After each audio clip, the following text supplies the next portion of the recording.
दोस्तों, अगर मैं आपसे कहूं कि पानी पीना हमारे लिए डेंजरस बन चुका है तो आप कैसा फील करेंगे? अगर हम पानी ना पिएंगे तो हम नहीं जी पाएंगे, और अगर हम पानी पिएंगे अनफॉर्चुनेटली हम जब भी नहीं जी पाएंगे। सुनने में तो अजीब लग ही रहा होगा, लेकिन हमारे बीच एक ऐसी चीज घूम रही है जो हमारे लिए बहुत ज्यादा खतरनाक है। प्लास्टिक वेस्ट एक ऐसी चीज जो आज के जमाने में हर जगह दिखाई देती है। हम अपनी डेली लाइफ में जितने भी प्रोडक्ट यूज करते हैं उनमें से काफी कुछ प्लास्टिक से ही बना होता है। बॉटल्स, बैग्स और पैकेजिंग और भी कई चीजें। दोस्तों, ये प्लास्टिक हमारे काम तो आता है, लेकिन जब ये हमारे यूज होकर कचरे में चला जाता है तो ये एक प्लास्टिक वेस्ट बन जाता है। और सबसे बड़ी प्रॉब्लम ये है कि प्लास्टिक कभी पूरी तरह डिग्रेड नहीं होता। ये हंड्रेड्स या इवन 1000 ईयर्स तक नेचर में बना रहता है, जिससे कि एनवायरनमेंट और हमारी हेल्थ दोनों को एक बड़ा नुकसान होता है। दोस्तों, सबसे पहले आते हैं ये माइक्रोप्लास्टिक्स।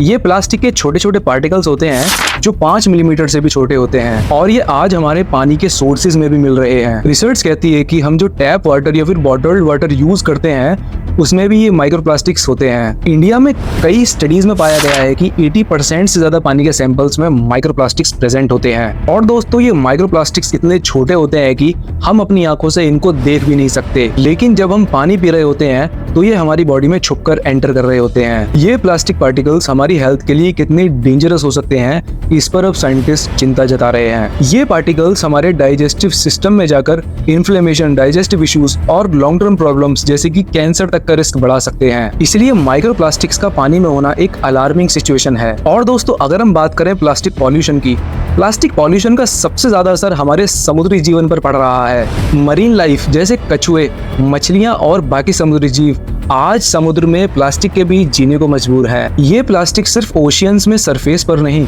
बल्कि पानी की गहराइयों तक में पहुंच चुका है, और मरीन लाइफ इसे खाने की वजह से बहुत बुरी तरह प्रभावित हो रही है। सबसे बड़ी दिक्कत यह है कि जब समुद्री जीव ये प्लास्टिक या माइक्रोप्लास्टिक्स खा जाते हैं तो ये उनके डाइजेस्टिव सिस्टम को ब्लॉक तक कर देता है, जिससे उनकी मौत हो जाती है। मछलियों और सी फूड्स में भी माइक्रोप्लास्टिक्स मिल रहे हैं जो फिर हमारी खाने की प्लेट तक पहुंचते हैं, मतलब कि इनडायरेक्टली हम वही प्लास्टिक कंज्यूम कर रहे हैं। दोस्तों, अब बात करते हैं एयरबोर्न प्लास्टिक्स की।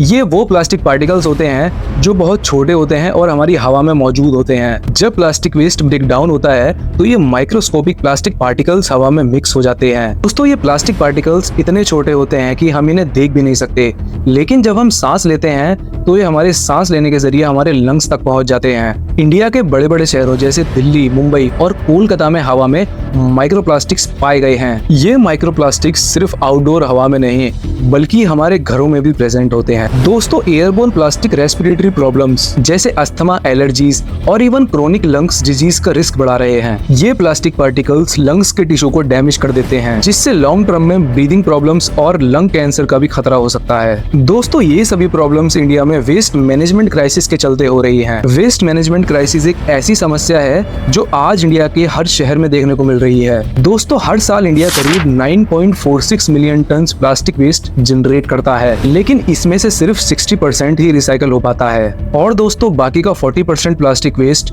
लैंडफिल्स, नदियों और समुद्र में डंप कर दिया जाता है, जिससे कि एनवायरनमेंट और हमारी हेल्थ दोनों को एक बड़ा नुकसान हो रहा है। सबसे बड़ी दिक्कत यह है कि हमारे पास प्रॉपर वेस्ट मैनेजमेंट सिस्टम्स काफी नहीं है। प्लास्टिक वेस्ट को सेग्रीगेट और सही से रिसाइकल ना करने की वजह से ये सारा कचरा हमारे सिटीज के आसपास इकट्ठा हो जाता है। प्लास्टिक जब लैंडफिल्स में पड़ा रहता है तो ये टॉक्सिक केमिकल्स को रिलीज करता है, जो कि हमारी जमीन और पानी दोनों को पॉल्यूट करता है। इसके अलावा बर्निंग प्लास्टिक वेस्ट से हार्मफुल गैसेस जैसे डाइऑक्सिन्स और फ्यूरान जैसी गैसेस रिलीज होती हैं, जो कि हवा को जहरीला बना देती हैं। तभी तो कहते हैं कि प्लास्टिक को नहीं जलाना चाहिए, क्योंकि इसमें से जो गैसेस निकलती हैं वो हमारे लंग्स और इम्यून सिस्टम दोनों को डैमेज कर देती हैं, और लॉन्ग टर्म में कैंसर का रिस्क बढ़ जाता है। दोस्तों, एक एवरेज इंडियन पर्सन हर साल लगभग 11 किलोग्राम प्लास्टिक कंज्यूम करता है। ये प्लास्टिक हमारे डेली यूज की चीजों जैसे कि प्लास्टिक बोतल्स और फूड पैकेजिंग जैसी चीजों में आता है। हमारी लाइफस्टाइल में प्लास्टिक का इतना ज्यादा यूज हो गया है कि हमें रियलाइज भी नहीं होता कि हम कितना प्लास्टिक अपनी जिंदगी में इस्तेमाल कर रहे हैं। दोस्तों, अगर आप अपनी लाइफ में इन प्लास्टिक यूजेस और इन बीमारियों से बचना चाहते हैं तो आपको अपनी लाइफ में कुछ ऐसे स्टेप्स फॉलो करने होंगे, जिसमें सबसे पहला स्टेप है रीयूजेबल आइटम्स का यूज करना। प्लास्टिक बैग्स की जगह क्लॉथ बैग्स या फिर जूट बैग्स इस्तेमाल करें।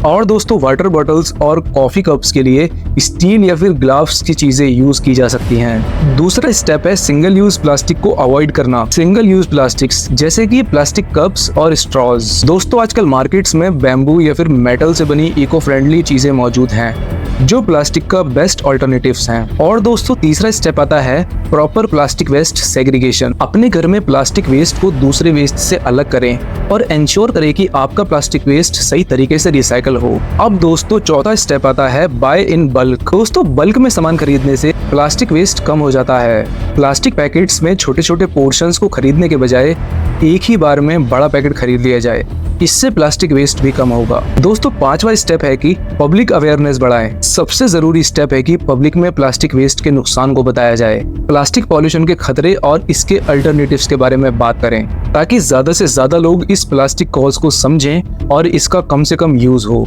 अगर हम ये छोटे छोटे स्टेप्स अपनी लाइफ में अडॉप्ट करें तो हम प्लास्टिक वेस्ट को सिग्निफिकेंट तरीके से कम कर सकते हैं और अपने एनवायरनमेंट और अपनी हेल्थ दोनों को सेव कर सकते हैं। तो दोस्तों, अगर आपको हमारे वीडियो इन्फॉर्मेटिव लगा है तो हमारे इस वीडियो को लाइक कीजिए, और अगर आप हमारे चैनल पर नए हैं तो ऐसे ही और वीडियोस के लिए हमारा चैनल सब्सक्राइब कर लीजिए और इस वीडियो को सभी लोगों के साथ शेयर कीजिए ताकि लोग प्लास्टिक से अवेयर हो सकें। मैं मिलता हूं आपसे अगले वीडियो में।